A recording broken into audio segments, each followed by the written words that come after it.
Hello everyone, welcome back to FairlyDeterminedFM with me. My name's Chris. Hope you're all doing very, very well. We, Blackburn Rovers, we're doing okay. We're actually doing okay. But before I get into all that, I just want to say thank you to everyone for the support on the channel so far. It's been really great. There were a couple of comments on my last video about transfer business that may or may not need to be done around a certain centre-back pairing. I've been a bit brutal. Let's have a look at the league table, right? We are now sitting in 16th. We've had a couple of wins. I'll show you the form in a minute, but we're sitting in 16th. Currently, as it stands, 25 games gone. We're partway through February, and we're looking okay.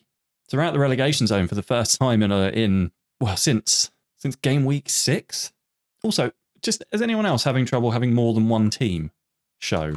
Anyone? If anyone's got any ideas on why that might be happening, let me know down in the comments. So let's have a look at the transfers. I was very, very unhappy with a number of players. We'll start with one of the biggest calls I made in this transfer window. Club captain Lewis Travis, gone. He infuriated me in the last episode because I think it was a 6.1 in one game and a 6.2 in another. And I was just like, mate, you're the captain. You're meant to be the player that every other player on that pitch looks to for leadership and guidance. You were not giving any of that. He was playing poorly for the entire season. And I got so fed, I sold him. I just sold him. And what's interesting is I expected that to cause an absolute uproar in the dressing room. I fully expected to lose the support of the dressing room, and I did it anyway, but it didn't happen. I don't know if the game's AI is smart enough for this, but that says to me that the players didn't really give a monkeys about Lewis Travis being their captain at all. I have sold a Blackburn stalwart. He was here for 11 years. But if you have a look at the seasons where we've got data for him, right? Apart from this one season here in 23-24, where he was very, very good, 7.2 average rating, every other season in the Championship, right, he's been solid, if not spectacular. And as soon as we go up to the Premier League, he becomes very, very poor. 6.4 average rating over 10 games. He's very, very clearly not a Premier League player. And if I'm honest, he's only a solid Championship player. Why do I want that in my team? Why do I want that player leading my club, leading my players? I don't. So off he went. And that meant that John Buckley, previously vice-captain, has been promoted up to captain. Congratulations, John Buckley. So that was the first big transfer move I made. The second big transfer move I made was this. Tom McIntyre signed in the summer transfer window for £7.5 million as my big sort of, this defender is going to partner really well with Vasquez, and we're going to get, I had it in my head that they were going to be these two epic, immense centre-backs, like bodies on the line, blocking tackles, all this. It just didn't happen. Him and Vasquez never gelled at all. I think a lot of that is down to the fact that I didn't realise that his preferred foot was left, as well as because Vasquez is also left-footed. I think I made a mistake, if I'm honest, in signing him. I was trying to play two left-footers in the same team, with one of them having to naturally having to play on the right, and it just didn't. I don't think that was what. I don't think he was capable of doing that. A solid Championship player, 6.9s in the Championship, one really good season, the season that made me think, hang on a minute, he might be our centre-back, And then he comes to Blackburn in the Premier League, doesn't perform very well. And again, I think a lot of that is on me. I should have seen that he was a left-footer, but I didn't. So sold him at a bit of a loss, but this is his wages off the wage bill.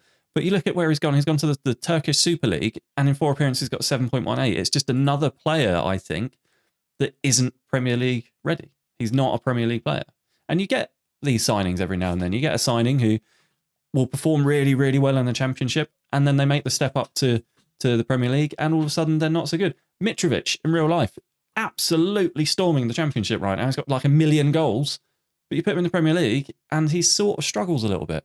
Next, another summer signing left us. Robert Bozenic, also gone. He was very unhappy with the fact that he wasn't playing regularly. And I was like, I can't guarantee you game. I signed you as a backup. I can't guarantee you game time. And he got really annoyed.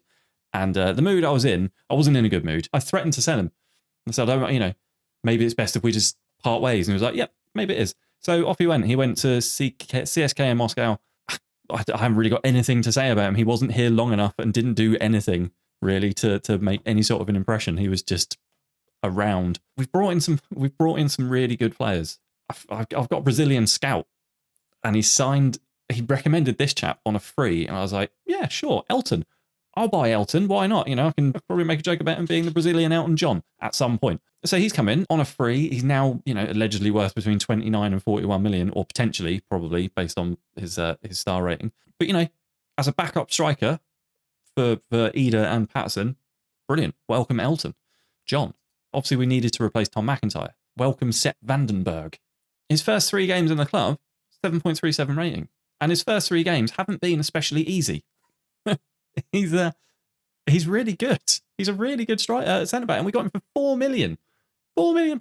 I only wish I'd found him at the start of the season rather than McIntyre, because McIntyre never really got going. Sepp has come in and in 3 games already performed brilliantly.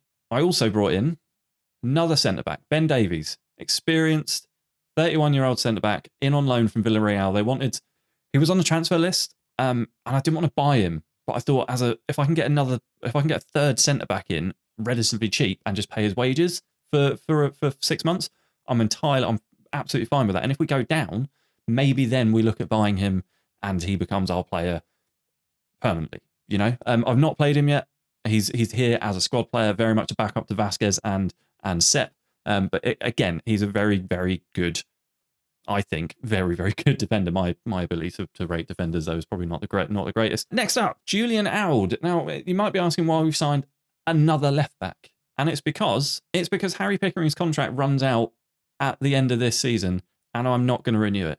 I love Harry Pickering. He was so good for us in the Championship, like that season, and that season, to be fair, the one I joined halfway through. He was brilliant. Like him running down the wings and getting those assists in. Such a good player, but again, not Premier League. He's not a Premier League player. He's not a Premier League player. Now I've got Alexa has already come in and has proven to be a good left back option for us. I'm playing him more than Pickering. Pickering is actually waiting on a promise to be sold anyway. He doesn't particularly want to be here, I don't think. So it made sense for me to bring in another left back option. But he's a left back who can also play in the centre and midfield, and this is important for tactical reason, which we'll go over in a minute. Yeah, he's a good player, and he's performed okay in the 3 substitute appearances he's made since signing. So welcome, Julian. I've brought in 2 central midfielders. We'll go over the first one now. So this is Connor Coventry, who I signed from Stoke. He's sort of I quite like him because he's kind of like a no nonsense midfielder. Like he's very, very good mentally. He's got good aggression on him. He's got good work rate. He can tackle, all right at marking. He can make the right decision. He's got good agility and balance. He's naturally fit. He's not going to be knocked off the ball very often, I don't think. And I signed him from Stoke for 7.25 million. Contractually, you'll note he's on 43 grand a week, but I did stick in 50% wage drop. So if we do go down, that goes down to like £21,500 a week, which is affordable. But I needed more options in the midfield. With Lewis Travis leaving, I needed at least one additional centre midfielder, and this is my guy. He's a ball-winning midfielder, as Travis was, but he's an upgrade, I feel, on Travis. And the reason I got another ball winner in is because I also brought in this guy. Now then, let's see if I can say his name.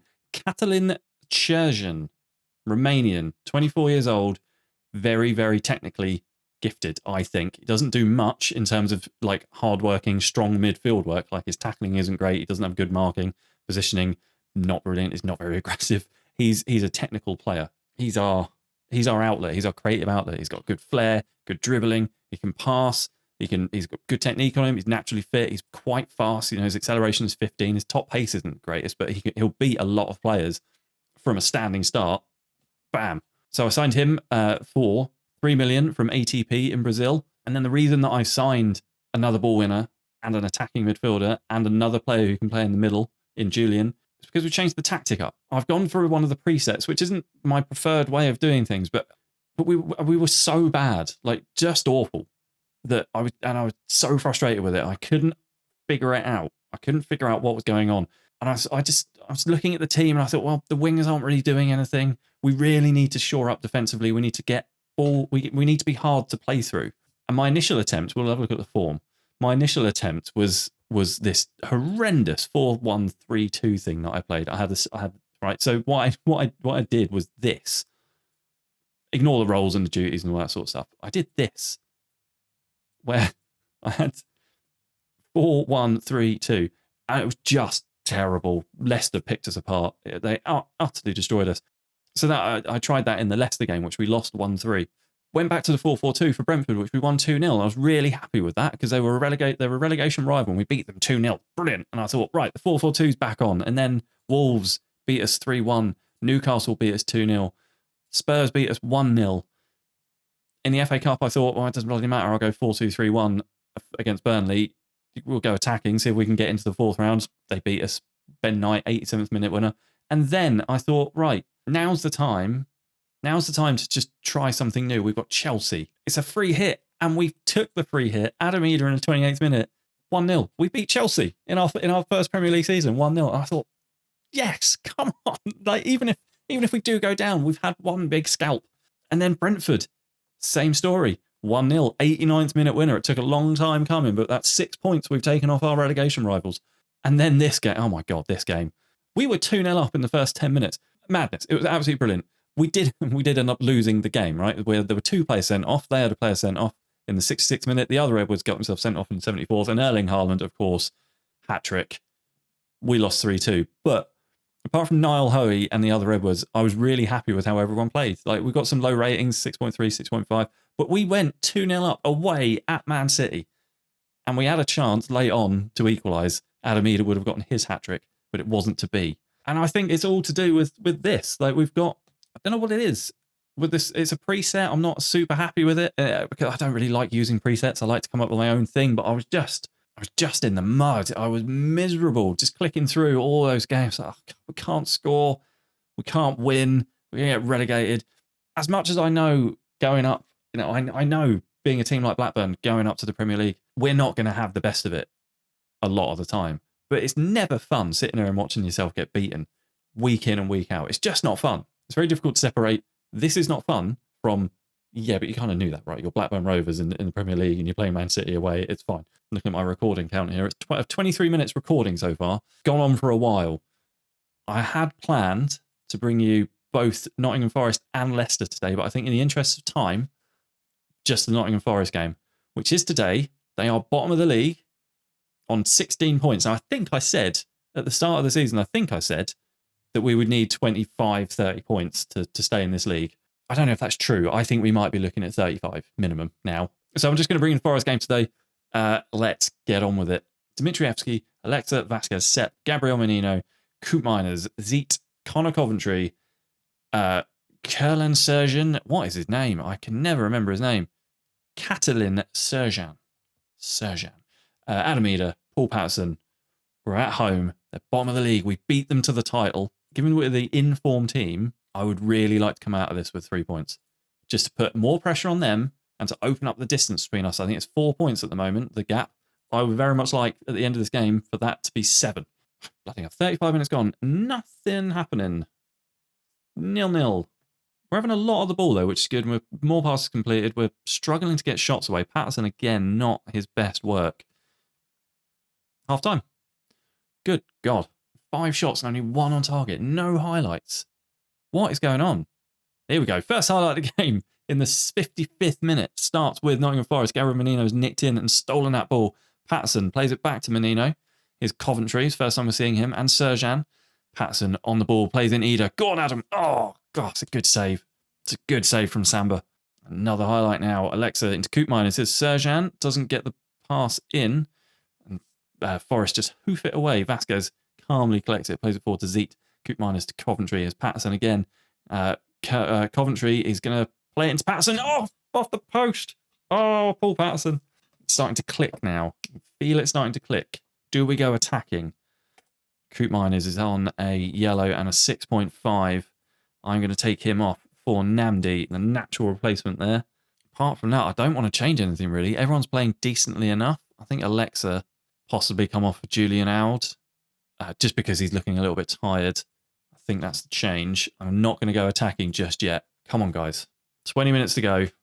23 minutes to go. Patterson on the ball. He's jinked past his man there.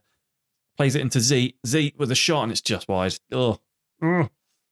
Just wide. Serjan on a 6.7. I might take him off for Hoey in a minute, but we do have a free kick, and Pascal Zeet has stood over it. It's over the wall. It's in!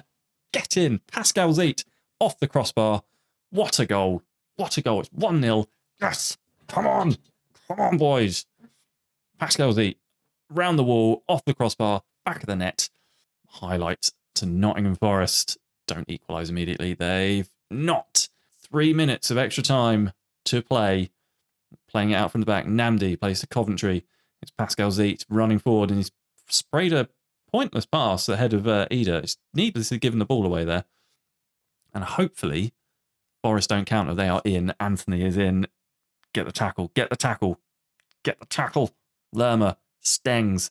Great block. Great block from Namdi. And it's over the bar from Pizzella. Let's pause this real quick. Yeah, very, very much. Very much wasting time. Very, very much wasting time. Slow everything down. 2 minutes. 1 minute. Full time. Get in. Get in. Look at that. See, look at the difference that this vertical tiki-taka. We don't have the players to play vertical tiki-taka, but we're doing it. And we're doing it well. Brentford won. Oh, Brentford picked up points. That's annoying. Fulham, how did they get on? They lost. That's good. Forest obviously lost. Brighton haven't played yet. No, Brighton, they lost to City. Every team around us. Everton? Oh, Everton picked up points, but against Fulham's. Yes! 5 points clear of relegation. 4 points clear of relegation at the moment. Maybe we'll come back for Burnley and Southampton? Yeah, I think we'll do. We'll come back for Burnley and Southampton, and then whatever happens, we'll finish the season up with... We'll maybe do a 3-game episode. Watford, Everton, and Brighton. Yeah. So, yeah, that's what we're going to do. Thank you very much for watching. I hope you enjoyed it. If you did, let me know what you thought down in the comments. Leave a like on this video and subscribe to the channel if you're not already. And I will see you soon for some more Manager's Journey. Cheers. All the best. Bye.